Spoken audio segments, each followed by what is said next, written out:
All right, time to get a check of the weather now. All right, meteorologist Dan Amarante joins us. Good morning, Dan. Yeah, good morning, guys. Good morning, everyone. We're going to talk about the storm that we have coming in for Christmas Eve into Christmas Day in just a second, but we'll talk about today's forecast first. We have those temperatures in the 30s across the state. They're not too bad, but obviously a little chilly. It's December after all. We are starting to warm it up a little bit as we get up to 40 degrees now at Bridgeport. A lot of towns today topping out in the upper 30s to around 40, so we aren't going to warm up too much from here, and that's because we have a lot of cloud cover moving in during the day. Right now, there's a bit of a breeze, especially in Groton and Chester, coming in above 10 miles per hour at 16 in Groton, 12 in Chester. Not too much wind, though. A fairly light breeze and even calm across western Connecticut and southern areas as well. So overall today, that wind will be fairly light for the most part. Temperatures up near seasonable levels, up around 38 or so. Partly cloudy skies because the clouds are going to start to increase fairly soon. We'll have mostly cloudy skies by the end of the day.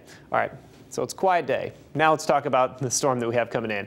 Most of Thursday, which is Christmas Eve, will be quiet as well. But then by late Thursday night into early Friday, I think that's when we'll see the real heavy rain starting to arrive. A flood watch in effect for Litchfield County, but really anywhere across the state could have some flooding with the potential for 1 to 3 inches of rainfall here.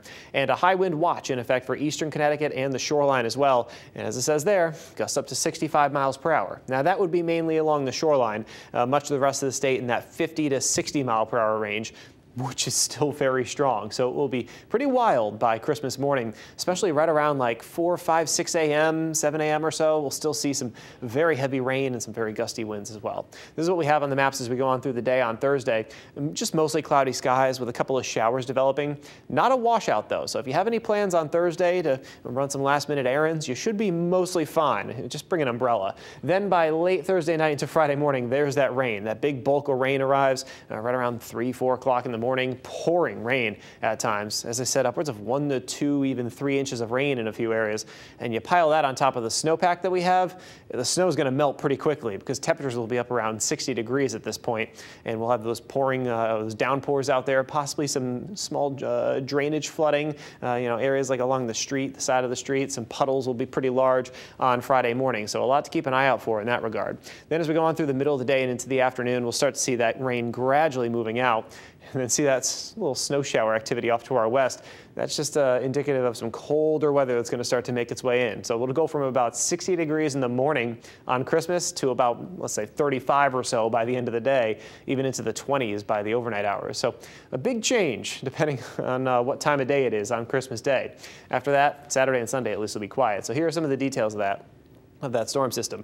The showers Thursday during the afternoon and evening hours especially, but as I said, fairly quiet for Thursday. The rain, heaviest of it anyways, Friday morning, 1 to 2+ inches of rain, the poor drainage flooding, and a lot of storm drains are still either clogged or just blocked entirely by a lot of snow piles across the state. So, if you have the opportunity, if you know of a storm drain that's clogged, maybe get out today and try to clear it a little bit because things are going to be really heavy in terms of that rainfall on Friday morning. Wind gusts up to 65 miles per hour for the shoreline, a little lighter inland, but still, we could have some power outages. So just be ready for power outages.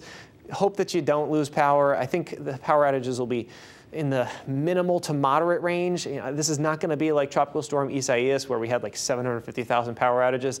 I don't think it's going to be that bad. The leaves are not on the trees. That's at least something that helps us out a bit. We saw a storm back in the beginning of December that had some similar wind gusts to this, so we're kind of hoping that we can have numbers sort of like that where it was fairly minimal across the state. And Eversource has said all morning that they are prepared for this, so hopefully a lot of the crews will be out there keeping us safe on Christmas morning. And a huge shout out to everyone who has to work on Christmas morning with the storm coming through. And those temperatures, as I said, will be warm, but then they won't be by the end of the day. So going from 60 to 25 for an overnight low Friday night into Saturday morning. After that, we keep it in the 30s to around 40. Stay up to date on this forecast, of course. We'll have more updates, not only here on TV, but also online on FOX61.com. We'll send it back to you for now.